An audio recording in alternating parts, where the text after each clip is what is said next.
بسم الله الرحمن الرحيم. ألف لام ميم. تلك آيات الكتاب الحكيم، هدى ورحمة للمحسنين الذين يقيمون الصلاة ويؤتون الزكاة وهم بالآخرة هم يوقنون. أولئك على هدى من ربهم وأولئك هم المفلحون. ومن الناس من يشتري لهو الحديث ليضل عن سبيل الله بغير علم ويتخذها هزوا، أولئك لهم عذاب مهين. وإذا تتلى عليه آياتنا ولى مستكبرا كأن لم يسمعها كأن في أذنيه وقرا، فبشره بعذاب أليم. إن الذين آمنوا وعملوا الصالحات لهم جنات النعيم خالدين فيها وعد الله حقا وهو العزيز الحكيم. خلق السماوات بغير عمد ترونها وألقى في الأرض رواسي أن تميد بكم وبث فيها من كل دابة وأنزلنا من السماء ماء فأنبتنا فيها من كل زوج كريم. هذا خلق الله فأروني ماذا خلق الذين من دونه بل الظالمون في ضلال مبين. ولقد آتينا لقمان الحكمة أن اشكر لله ومن يشكر فإنما يشكر لنفسه ومن كفر فإن الله غني حميد. وإذ قال لقمان لبنيه وهو يعظه يا بني لا تشرك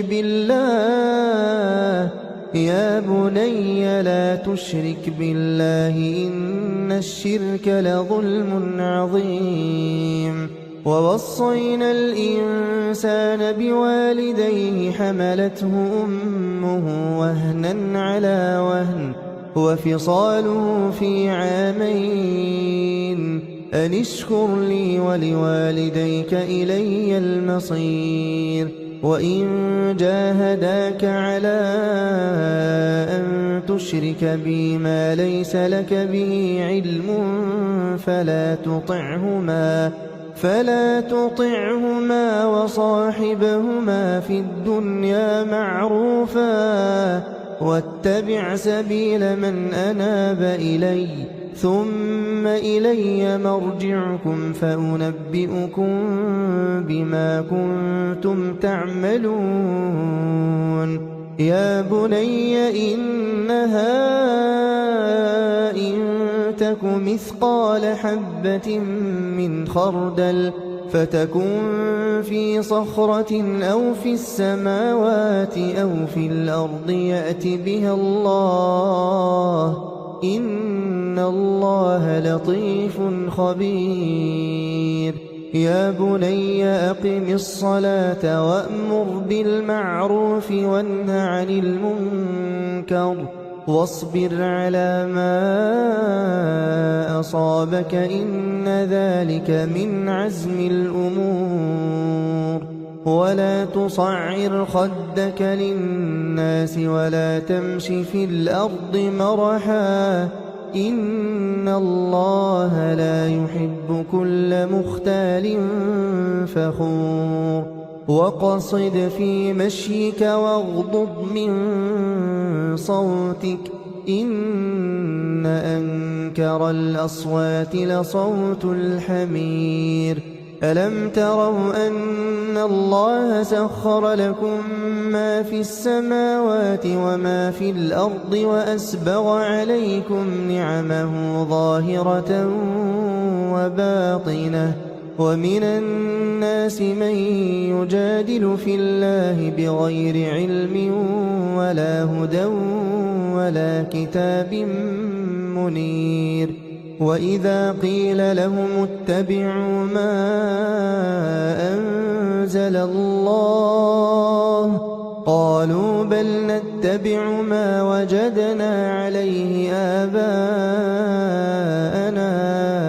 أولو كان الشيطان يدعوهم إلى عذاب السعير ومن يسلم وجهه إلى الله وهو محسن فقد استمسك بالعروة الوثقى وإلى الله عاقبة الأمور ومن كفر فلا يحزنك كفره إلينا مرجعهم فننبئهم بما عملوا إن الله عليم بذات الصدور نمتعهم قليلا ثم نضطرهم إلى عذاب غليظ ولئن سألتهم من خلق السماوات والأرض ليقولن الله قل الحمد لله بل أكثرهم لا يعلمون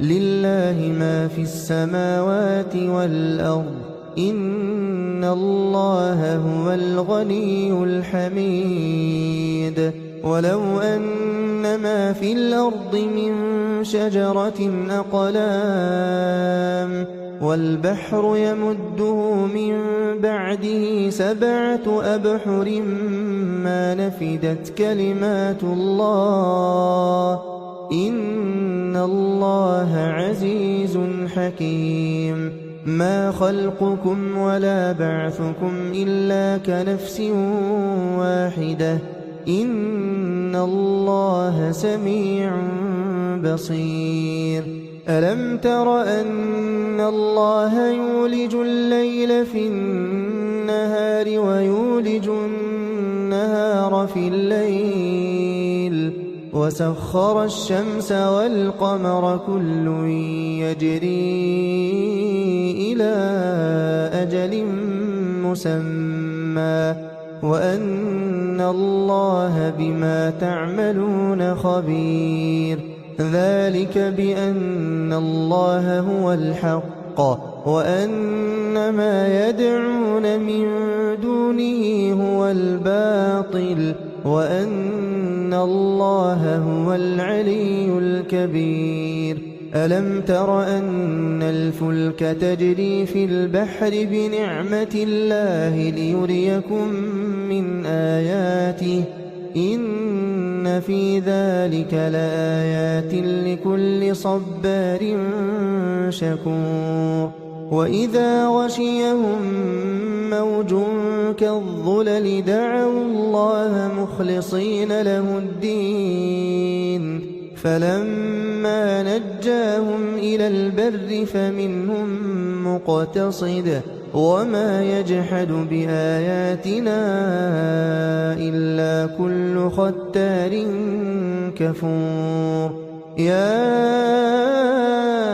أيها الناس اتقوا ربكم واخشوا يوما لا يجزي والد عن ولده ولا مولود هو جاز عن والده شيئا إن وعد الله حق فلا تغرنكم الحياة الدنيا ولا يغرنكم بالله الغرور إن الله عنده علم الساعة وينزل الغيث ويعلم ما في الأرحام وما تدري نفس ماذا تكسب غدا وما تدري نفس بأي أرض تموت إن الله عليم خبير